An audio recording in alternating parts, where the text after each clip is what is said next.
Welcome back to another one of my videos. If you're new to my channel, welcome. Today I'm going to try and recreate a caramel cheesecake. So a couple of summers ago, I worked at the Fairmont Banff Springs and they had this one cheesecake there that was just amazing. So I had like the chocolate graham cracker crust, then the cheesecake, and it had a layer of caramel on top. And I've been trying to find that recipe for so long and I just can't seem to find anything on the internet. So I figured I would just try to make it myself, and that brings us to today's video.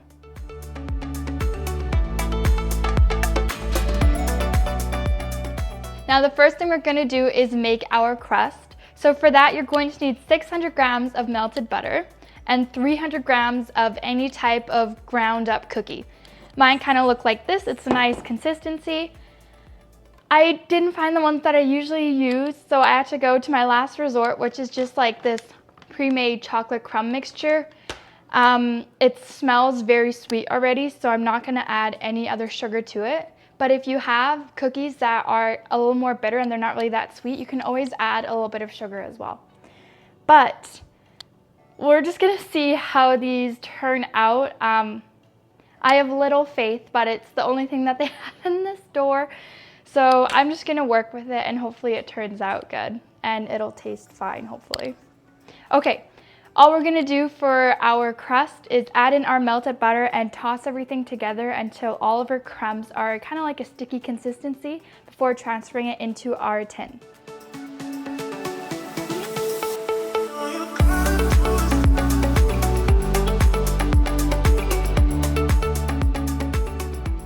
So it actually didn't look like it was going to fill my whole tin. So I ended up using the extra 100 grams of the cookie crumbs that were left over at my package and just another like 10 grams of melted butter. So my cookie crumbs are all saturated and it looks like they can kind of hold their shape. So this is perfect. Now I'm simply going to dump this into my 10-inch or 26 centimeter in diameter tin. And we're going to use a measuring cup or a glass to kind of press it up the sides and then flatten it out.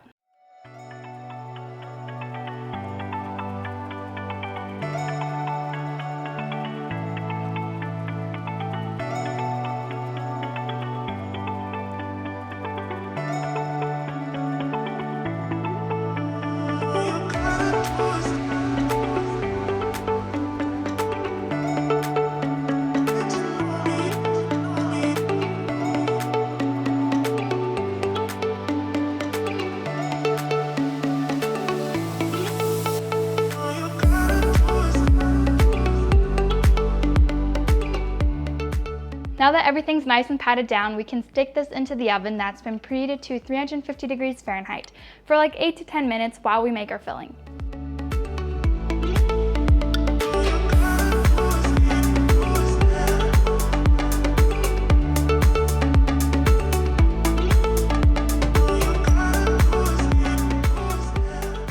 Now for our filling, you're going to need 32 ounces or 900 grams of cream cheese that's been softened at room temperature.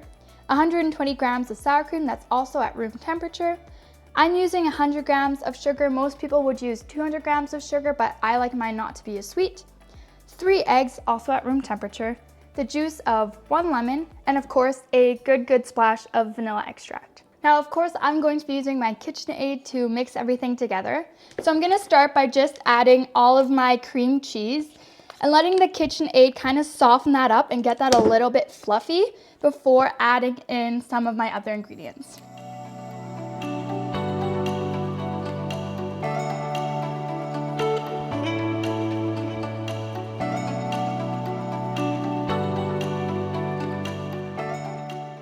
So the KitchenAid has pretty much loosened up our cream cheese. So at this point I'm going to add in the sour cream, as well as my sugar, the vanilla, and the lemon juice.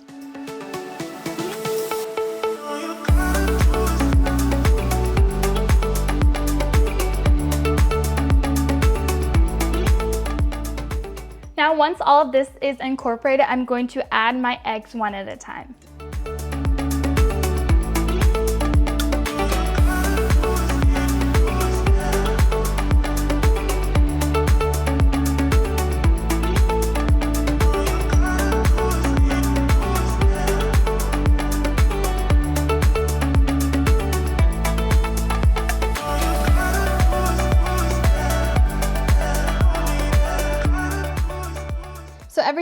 combined and it's turned into this kind of silky consistency. Now, you do want to make sure that your ingredients are room temperature, especially your cream cheese, because else your mixture is kind of going to be chunky. And that's not what you're going for. You really want this smooth, creamy consistency. Now that our crust is also done baking and our filling is all done, we're simply going to carefully pour our batter into our finished crust. And then that simply has to go into the oven once again at 350 degrees for like 75 minutes.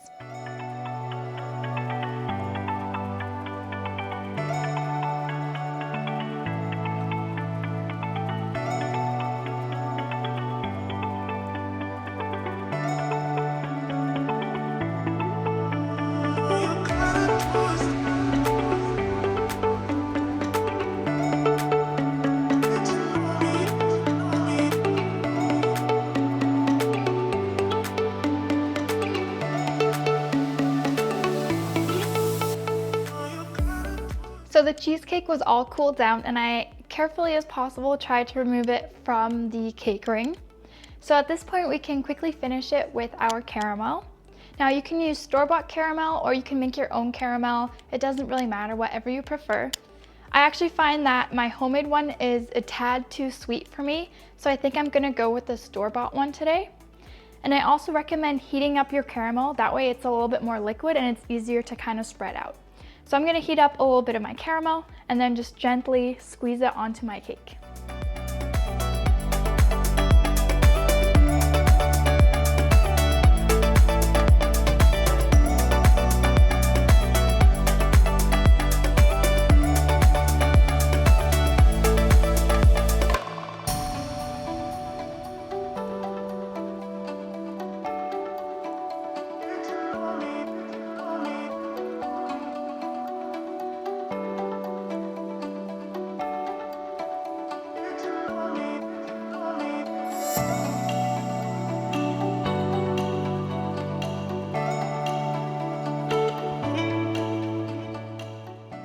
I'm gonna put my cake into the fridge and let everything set before I serve it.